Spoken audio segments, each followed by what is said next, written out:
Assalamualaikum warahmatullahi wabarakatuh. Selamat pagi anak-anakku semua, adik-adikku semua, khususnya kelas 8 SMP Negeri 6 Kota Salatiga.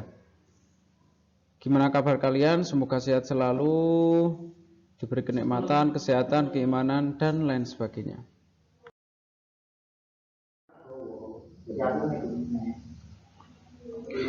Jadi pada kesempatan kali ini Bapak ingin sedikit menjelaskan atau memaparkan tentang materi bab 6 yang periode kedua.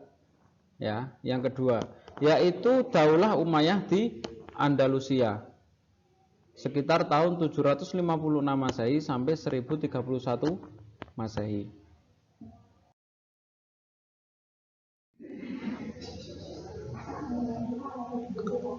Oke, jadi sebelum Bapak jelaskan lebih lanjut, silakan anak-anak semak dari buku LKS yang kalian pegang, karena sebagian besar materi ini mengambil dari buku tersebut. Yang pertama yaitu sejarah. Kekuasaan Bani Umayyah di Damaskus, atau yang pertama itu berakhir pada tahun 750 Masehi. Kekhalifahan pindah ke tangan Abbasiyah. Jadi setelah Bani Umayyah Damaskus, itu kekuasaan direbut oleh Abbasiyah. Gitu. Nah, pada tahun 755 ada salah satu pengikut Umayyah Damaskus yang mau loloskan diri atau keluar dari penjaranya Abbasiyah, yaitu namanya Abdurrahman Ad-Dakhil. Ya, setelah itu dia lari ke Spanyol dan mendirikan Bani Umayyah di sana, yang nantinya bakal menjadi dinasti Umayyah di Andalusia.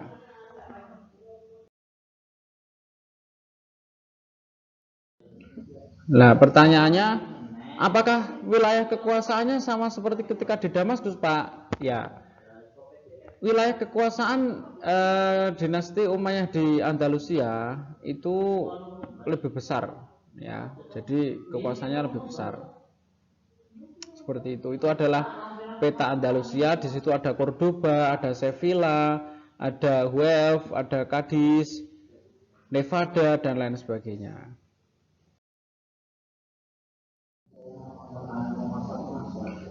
Lalu siapa saja khalifah-khalifahnya? Khalifah-khalifahnya yaitu ada A sampai N, ya. Yang pertama yaitu ada Abdurrahman Ad-Dakhil. Maaf, A sampai P maksud Bapak. Ada Abdurrahman Ad-Dakhil. Yang terakhir ada Hisham III, yaitu berakhir pada tahun 1031 Masehi. Ya, nanti adik-adik bisa baca untuk siapa saja khalifah-khalifahnya, dibuka di bukunya masing-masing. Yang selanjutnya yaitu perkembangan ilmu pengetahuan.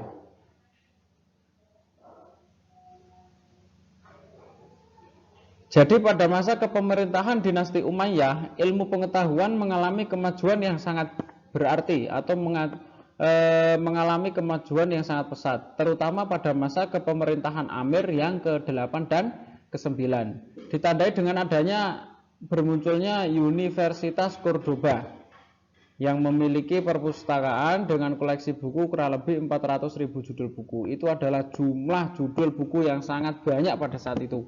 Pada masa itu Cordoba memiliki 491 masjid dan 900 tempat air. Lah, kenapa kok di sini disebutkan tempat air? Karena Cordoba pada masa itu sangat-sangatlah kekurangan air. Makanya mereka itu mengulur air itu dari daerah pegunungan diulur ke kota. Dan di situ dibangun 900 tempat air. Itu sudah sangat istimewa sekali karena di sana adalah daerah yang tandus atau daerah padang pasir.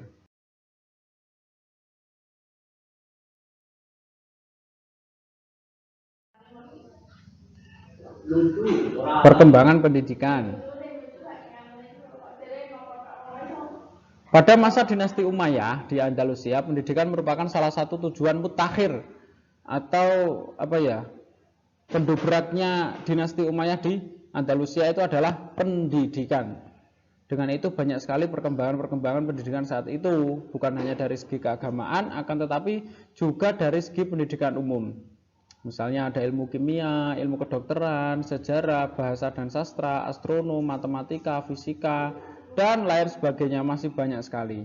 Itu adalah contoh-contoh beberapa pendidikan yang berkembang di dinasti Umayyah Andalusia. Adapun untuk bidang agama itu ulama-ulama ada sangat banyak sekali. Ada fikih, tafsir, tasawuf, hadis. Itu kalau dalam bidang keagamaan sudah tidak usah ditanyakan lagi, karena pada saat itu keluar ulama-ulama, keluar para tokoh ilmuwan Islam yang sampai sekarang pemikirannya atau dasar hukumnya atau tendensinya masih digunakan, seperti Imam Syafi'i, Imam Hambali, Imam Abdullah bin Hambal, terus ada Ibnu Sina. Banyak sekali tokoh-tokoh ilmuwan Islam yang ahli dalam bidang fikih, tasawuf, hadis, dan sebagainya. Ada Abu Hurairah juga. Yang pertama yaitu ilmu kimia. Ilmu kimia itu dicetus oleh beliau Abbas bin siapa? Firkhasnya. First Aviator itu dalam bahasa Inggrisnya. Jadi beliau itu mengembangkan ilmu kimia terapan dan ilmu kimia murni. Ya. Seorang ilmuwan farmasi yang erat kaitannya dengan kedokteran, seperti itu. Itu Ibnu Abbas Al-Qasim Al-Abbas itu ya. Yang selanjutnya ada kedokteran. Bapak ilmu bedah modern namanya El-Zahrawi, itu lahir di Cordoba, meninggal di Cordoba. Beliau hidup pada masa zaman dinasti Umayyah di Cordoba atau di Andalusia.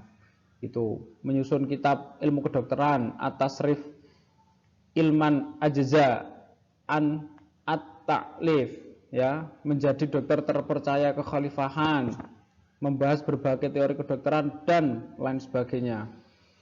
Bahkan El-Zahrawi itu sampai sekarang masih digunakan di beberapa rumah sakit. Resep-resepnya masih digunakan di beberapa rumah sakit karena beliau adalah sejarawan kedokteran yang sangat terkenal dan sangat bagus sekali. Yang selanjutnya ada ahli matematika dan astronom, yaitu Abu Ishaq Ibrahim Ibnu Yahya Al-Zarqali, lahir di Toledo. Ia merupakan ahli matematik dan astronom pada masa dinasti Umayyah di Andalusia. Terus di dalam bidang sejarah itu ada Abu Marwan Abdul Malik bin Habib, karangannya At-Tarikh. Terus ada Abu Bakar Muhammad bin Umar, karangannya Tarikh Iftitah Al-Andalus. Beliau adalah salah satu contoh ulama-ulama sejarawan gitu. Jadi juga sejarawan, juga ahli tasawuf, seperti itu.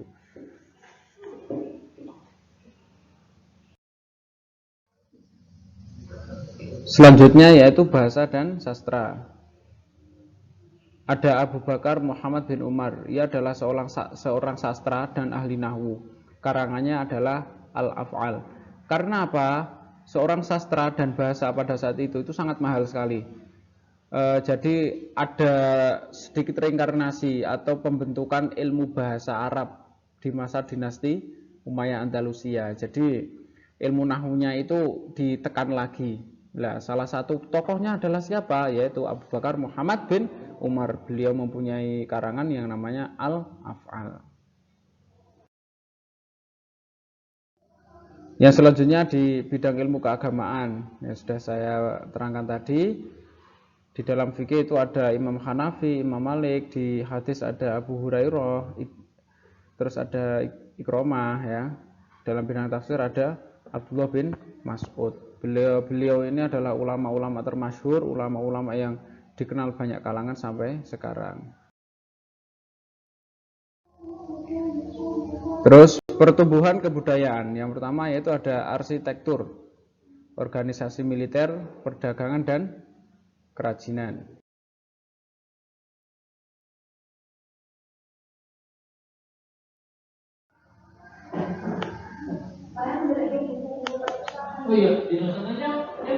Arsitektur. Perkembangan ini bisa dilihat di sekeliling kota Andalusia yang sebelumnya memakai bangunan klasik ala Persia diubah menjadi bangunan modern yang memadukan bangunan Persia dengan nuansa ke-Islam-Islaman. Pada zaman Walid didirikan masjid bersejarah yaitu Masjid Damaskus yang diarsiteki oleh Abu Ubaidah bin Jarrah. Jadi pada zaman dulu itu pembangunan masih sangat semrawut atau belum ditata sama sekali. Pada zaman Andalusia Umayyah di Andalusia itu mulailah dibuka perkembangan kebudayaan. Salah satunya adalah arsitek yang menghasilkan Masjid Damaskus, tapi berada di Andalusia.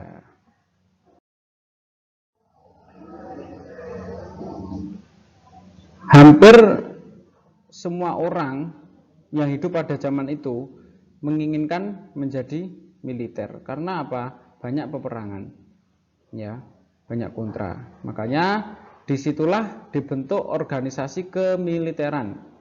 Ya, layaknya seperti militer zaman sekarang. Ada polisi, terus ada bagian angkatan laut, angkatan darat, seperti itu ya.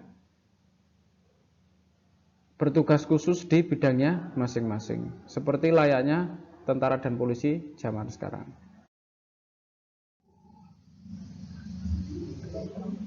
Yang selanjutnya yaitu ada kerajinan. Pada masa Khalifah Abdul Malik mulailah dirintis pembuatan tiras atau bordiran. Jadi tiras atau bordiran itu kalau yang bahannya bagus nantinya akan dikirim ke keluarga kerajaan. Selain itu juga mulai ada kerajinan dari kulit yang dibuat kaligrafi atau semacam lukisan abstrak. Ya. Jadi pada intinya untuk dinasti Umayyah di Andalusia ini perkembangan pendidikannya sangat pesat. Di dinasti inilah yang nantinya menopang masa depan. Di dinasti inilah para ilmuwan, para tokoh-tokoh Islam bermunculan, yang pemikiran-pemikirannya dipakai sampai sekarang. Maka dari itu anak-anakku semua, adik-adikku semua, jangan lupa untuk terus bersemangat, jangan lupa untuk terus mengkaji ilmu pengetahuan. Kalau zaman dulu, dinasti dulu, melihat kondisi dan situasi yang seperti itu aja, mereka masih bisa belajar mengembangkan suatu ilmu. HP belum ada, saluran internet belum ada, fasilitas masih seadanya. Zaman sekarang, semua fasilitas ada. Masa kita nggak bisa? Nah, maka dari itu saya memotivasi diri saya sendiri dan anak-anakku semua, marilah kita mengembangkan apa yang ada di sekeliling kita, menumbuhkan rasa cinta kita terhadap negara dan juga menumbuhkan mahabbah kita terhadap Rasulullah dan juga menambah wawasan kita terhadap agama Islam. Ya.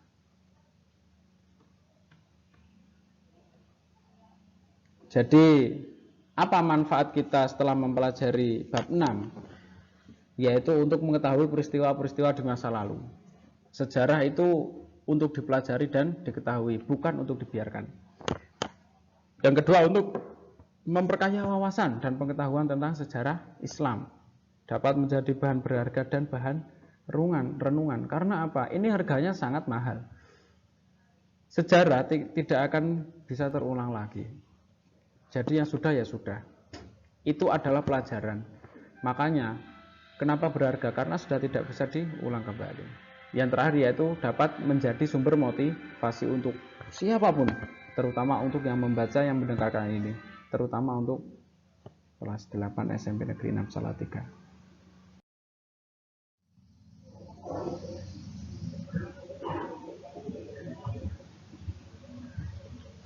Yang selanjutnya yaitu adalah hikmah mempelajari sejarah. Apa hikmahnya? Mendorong kita agar supaya lebih berpikir positif, mendorong kita agar lebih bersemangat dan membudayakan kebudayaan Islam. Dan yang terakhir yaitu menumbuhkan rasa cinta terhadap tanah air dan kebudayaannya. Ya, mungkin cukup itu yang bisa Bapak sampaikan. Kurang lebihnya mohon maaf. Billahi taufiq wal hidayah. Wassalamualaikum warahmatullahi wabarakatuh.